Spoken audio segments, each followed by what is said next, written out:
Hello student, once again welcome to my YouTube channel Navodaya Academy. In this video we are going to discuss about question number 2 from the exercise 1.1 of the chapter real number. First of all, let us understand what is given in the question. In this question we have given two numbers and we have asked to calculate their LCM as well as their LCM by the prime factorization method. After that they asked us to verify that the product of LCM and SCF is equal to the product of these two numbers. First of all, let us understand what is the meaning of LCM and SCF. LCM stand for lowest common multiple. Multiple क्या होता है? किसी number के table में जो संख्याएं आती हैं वही होता है मल्टीपल. जैसे मैं टू के मल्टीपल की बात करूँ तो 2, 4, 6, 8, 10, 12 ये सब क्या हैं? 2 के मल्टीपल हैं. SCF का फुल फॉर्म होता है हाईएस्ट कॉमन फैक्टर. फैक्टर का मतलब क्या होता है? वे नंबर जिससे भाग देने पर दी गई संख्या पूरी डिविजिबल हो जाए. जैसे मैं 12 की बात करूं तो 1, 2, 3, 4, 6 एंड 12 के क्या हैं? हमारे फैक्टर हैं. मतलब यदि मैं 1 से 2 से 3 से एंड सो ऑन इन सभी नंबरों से 12 को डिवाइड करूंगा तो रिमाइंडर मेरा क्या आएगा? 0 आएगा. अब आपके अंडरस्टैंडिंग के लिए लोवेस्ट का मतलब क्या होता है, कॉमन का मतलब क्या होता है, इसको समझाते हैं. अब देखिए ध्यान से, यहाँ पे मैंने 2 का मल्टीपल लिख दिया है और यहाँ पे 4 का मल्टीपल लिख दिया है.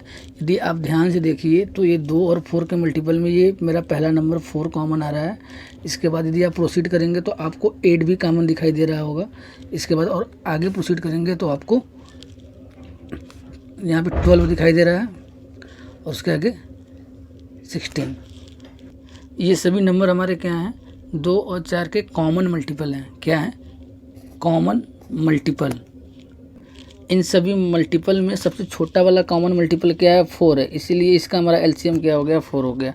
तो एलसीएम का मतलब भी क्या होता है? Lowest common multiple. मतलब यदि उसके मल्टीपल में यदि हम नंबर को कॉमन ले तो सबसे छोटा वाला क्या आ रहा है वही मेरा क्या होता है? उसका एलसीएम. अब एचसीएफ के कॉन्सेप्ट को समझने के लिए मैं अब यहाँ पे 2 नंबर ले लिया हूँ 8 और 12. मैं 8 का फैक्टर लिख दिया हूँ, 12 का फैक्टर लिख दिया हूँ. अब इसके मैं कॉमन फैक्टर की बात करूँ तो सबसे पहला फैक्टर क्या आ रहा है? कॉमन 1 आ रहा है. दूसरा फैक्टर क्या आ रहा है? 2 आ रहा है. तीसरा फैक्टर क्या आ रहा है? 4 आ रहा है. तो इनमें सबसे बड़ा कॉमन फैक्टर कौन सा है हमारा? वो क्या है? 4 है. तो एचसीएफ का यही मतलब होता है हाईएस्ट कॉमन फैक्टर. मतलब जिन नंबर्स का हम एचसीएफ निकालना चाहते हैं उनमें सबसे बड़ा कॉमन चीज़ क्या है आ रहा है. तो इस प्रकार 8 और 12 का जो मेरा एचसीएफ होगा वो क्या होगा बच्चों? 4 होगा. अब हम बढ़ते हैं अपने क्वेश्चन नंबर 1 की तरफ. अब इसलिए मैंने क्या किया, पहले से ही 26 का प्राइम फैक्टर लिख दिया क्योंकि हम प्राइम फैक्टराइजेशन मेथड का पालन कर रहे हैं. और 91 का भी फैक्टर लिख दिया. तो ये क्या हो गया? 7 × 13. अब इन दोनों में हम कॉमन लेते हैं तो दोनों में कॉमन 13 आ रहा है और इसके अलावा और कोई नंबर कॉमन नहीं है. इस प्रकार इन दोनों नंबर का हमारा जो एचसीएफ हो गया वो 13 हो गया. एलसीएम वाले में क्या करेंगे हम? यदि 2 नंबर का एलसीएम निकाल रहे तो दोनों में कॉमन आ रहा है उसको ले लेंगे. उसके बाद जो नंबर बचा हम उसको भी काउंट करेंगे. अगर हम 3 नंबर का एलसीएम निकालते तो क्या करते हैं? सबसे पहले हम तीनों में जो कॉमन आ रहा है फैक्टर, प्राइम फैक्टर, उसको कॉमन लेते हैं. फिर जो 2 में कॉमन आ रहा है उसको लेते हैं. फिर जो 1 में बचता उसको हम ले लेते हैं. यहाँ पे 2 ही नंबर की बात हो रही तो 2 में लेंगे. फिर जो 1 में जो बचा उसको हम ले रहे हैं. तो देखिए 13 हो गया और 2 7 जा 14. अब 13 और 14 का मल्टीप्लाई कर देंगे तो हमारा क्या आ जाएगा? 192. सॉरी, यहाँ पे 182 आएगा. अब हमें ये वेरीफाई भी करना है कि एलसीएम और एचसीएफ का प्रोडक्ट फर्स्ट नंबर और सेकंड नंबर के प्रोडक्ट के बराबर होगा. तो मैंने फार्मूला में वैल्यू पुट कर दिया है और आप यहाँ पे कैलकुलेटर पे देख भी रहे होंगे. 182 में यदि मैं 13 से मल्टीप्लाई कर रहा हूँ तो क्या आ रहा है मेरा? 2366.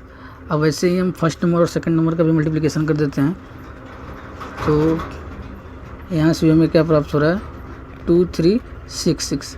दैट इज़ LHS बराबर RHS हो गया. इस प्रकार ये हमारा वेरीफाई भी हो गया. ठीक है.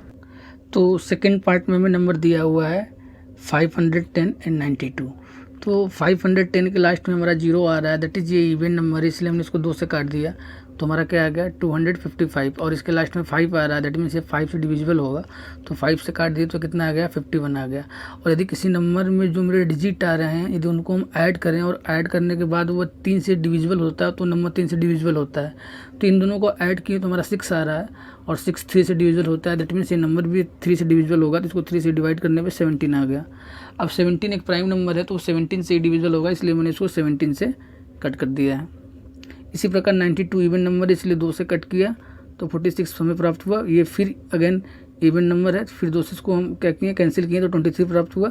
और 23 क्या है, अपने आप में एक प्राइम नंबर है तो 23 से ही कैंसिल होगा, तो हमें फिर यहाँ 1 प्राप्त हो गया अल्टीमेटली। अब हमें इन दोनों नंबर का एलसीएम फाइंड करना है। तो एलसीएम में मैं आपको बताया हूँ कि क्या करते हैं। सर्वप्रथम हमें दोनों नंबर में जो मेरा कॉमन आ रहा है उस पर हम क्या करते हैं, सर्किल बनाते हैं। तो यहाँ देखिए 2 दोनों में कॉमन आ रहा है, उसके बाद और कोई नंबर कॉमन नहीं आ रहा है, तो इस 2 को पहले आप लिख लीजिए।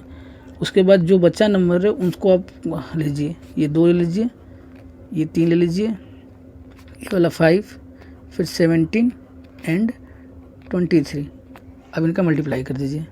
अब देखिए मल्टीप्लाई करने का मैं आपको एक शॉर्ट ट्रिक बता रहा हूँ। पहले इस 5 और 2 का मल्टीप्लाई कर दीजिए, 10 हो गया, तो ये 5 2 कैंसिल हो गया। अब इन दोनों का मल्टीप्लाई कर दीजिए, 2 3 जा 6 हो गया, और 17 इंटू 23 हो जाएगा हमारा, ठीक है। अब इन दोनों नंबर का मल्टीप्लाई करेंगे तो हमें 60 प्राप्त होगा, और 17 और 23 का मल्टीप्लाई करेंगे तो कितना प्राप्त होगा हमें, 391। अब इन दोनों नंबर का मल्टीप्लाई कर लेते हैं, तो इसी में हम क्या कर देते हैं, और हम 60 से मल्टीप्लाई कर देते हैं, तो हमें क्या प्राप्त हो गया, 23,460, ठीक है। अब इन दोनों नंबर का हम क्या करेंगे, एचसीएफ भी फाइंड करेंगे। एचसीएफ वाले केस में जो नंबर दोनों में कॉमन होता है वही आंसर होता है। इस प्रकार इसका एचसीएफ क्या हो गया बच्चों, 2 हो गया। और हमें वेरिफिकेशन भी करना है इसका, तो वेरिफिकेशन करने के लिए मैंने यहाँ पे फार्मूला लिख दिया है। यदि इसमें मैं 2 से मल्टीप्लाई करूँगा तो हमें क्या प्राप्त होगा, 46,920 इज इक्वल टू, फिर हमें 510 में 92 से मल्टीप्लाई करना है, तो हमें फिर अगेन वही आंसर प्राप्त हो रहा है। दैट इज़ हमारा जो LHS वाला पार्ट है वो RHS के बराबर आ गया। इस प्रकार हम क्या कर दिए, इसको वेरीफाई भी कर दिए। तो इसमें हमें जो नंबर दिया है वो क्या है, 336,854 है। तो ये नंबर हमारा इवन है, इसलिए इसको मैं 2 से डिवाइड किया तो हमें क्या प्राप्त हुआ, 168। अगेन ये इवन नंबर है, फिर 2 से डिविजिबल है तो 84 हमें प्राप्त हुआ। फिर अगेन ये इवन है, फिर 2 से डिवाइड किए, इस प्रकार हमें 21 प्राप्त हुआ। 21 3 से डिविजल होता है 7 बार में, और 7 एक प्राइम नंबर है इसलिए 7 से डिविजल होगा। इसी प्रकार हम 54 की तरफ जाते हैं, तो ये अगेन हमारा इवन नंबर है, इसे 2 से डिवाइड किए, 27 3 से डिविजल होगा। इस प्रकार इन दोनों नंबर का हम क्या कर लिए, प्राइम फैक्टर निकाल लिए। अब दोनों ही नंबर में हमें 2 और 3 कॉमन मिल रहा है, इस प्रकार इनका हमारा एचसीएफ क्या आ गया, 6 आ गया। अब इसका हम एलसीएम निकालेंगे। तो एलसीएम वाले केस में जो दोनों नंबर में कॉमन आ रहा है उसको ले लिए, उसके बाद जो बचा उसको ले लेते हैं।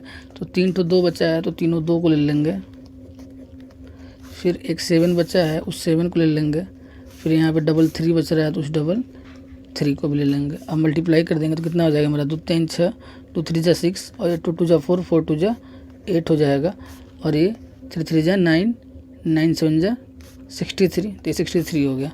और ये हो गया 6 8 जा 56, और 56 इंटू 63, ठीक है।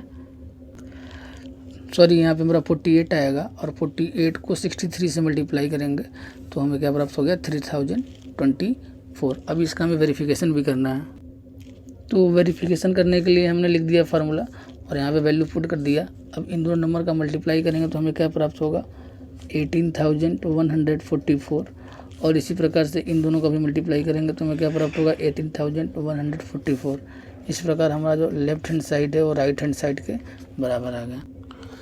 आज के वीडियो में इतना ही रखते हैं, मिलते हैं एक नए वीडियो में एक नए लेक्चर के साथ, जिसमें हम डिस्कस करेंगे नेक्स्ट क्वेश्चन को। यदि आप वीडियो के इस चरण तक बने हैं तो कृपया आप हमारे चैनल को लाइक शेयर एवं सब्सक्राइब करना ना भूलें, क्योंकि आपका सब्सक्रिप्शन ही हमारा मोटिवेशन है। Thank you so much.